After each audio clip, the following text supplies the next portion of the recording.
Mark chapter 4. Again Jesus began to teach by the lake.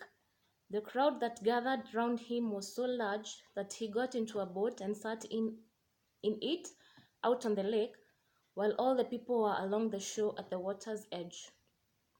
He taught them many things by parables, and in his teaching said, "Listen, a farmer went out to sow his seed. As he was scattering the seed, some fell along the path, and the birds came and ate it up.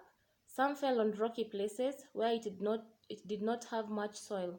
It sprang up quickly because the soil was shallow, but when the sun came up, the plants were scorched, and they withered because they had no root.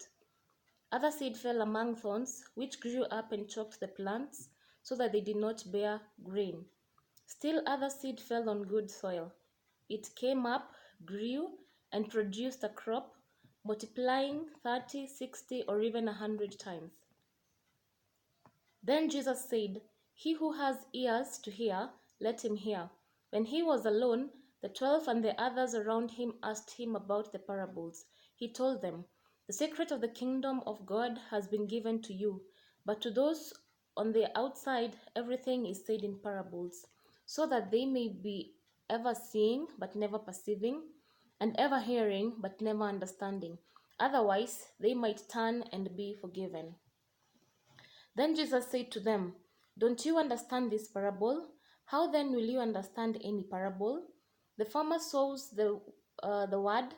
Some people are like seed along the path where the word is sown. As soon as they hear it, Satan comes and takes away the word that was sown in them.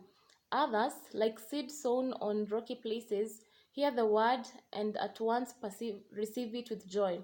But since they have no root, they last only a short time. When trouble or persecution comes because of the word, they quickly fall away. Still others, like seed sown among thorns, hear the word. But the worries of this life, the deceitfulness of wealth, and the desires for other things come in and choke the word, making it unfruitful. Others, like seed sown on good soil, hear the word, accept it, and produce a crop, 30, 60, or even 100 times what was sown. He said to them, "Do you bring in a lamp to put it under a bowl or a bed? Instead, don't you put it on its stand? For whatever is hidden is meant to be disclosed, and whatever is concealed is meant to be brought out into the open. If anyone has ears to hear, let them hear. Consider carefully what you hear," he continued. "With the measure you use, it will be measured to you, and even more. Whoever has will be given more. Whoever does not have, even what he has will be taken from him." He also said, "This is what the kingdom of God is like.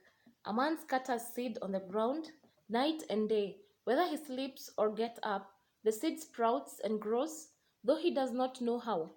All by itself the soil produces corn, first the stalk, then the ear, then the full grain in the ear.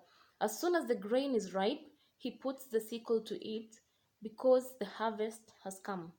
Again he said, "What shall we say the kingdom of God is like? Or what parable shall we use to describe it? It is like a mustard seed, which is the smallest seed you plant in the ground. Yet when planted, it grows and becomes the largest of all garden plants, with such big branches that the birds of the air can perch in its shade." With many similar parables, Jesus spoke the word to them as much as they could understand. He did not say anything to them without using a parable, but when he was alone with his own disciples, he explained everything. That day when evening came, he said to his disciples, "Let us go over to the other side." Leaving the crowd behind, they took him along, just as he was in the boat. There were also other boats with him. A furious squall came up, and the waves broke over the boat so that it was nearly swamped. Jesus was in the stern sleeping on a cushion. The disciples woke him and said to him, "Teacher, don't you care if we drown?" He got up, rebuked the wind, and said to the waves, "Quiet, be still." Then the wind died down, and it was completely calm. He said to his disciples, "Why are you so afraid? Do you still have no faith?" They were terrified and asked each other, "Who is this? Even the wind and the waves obey him."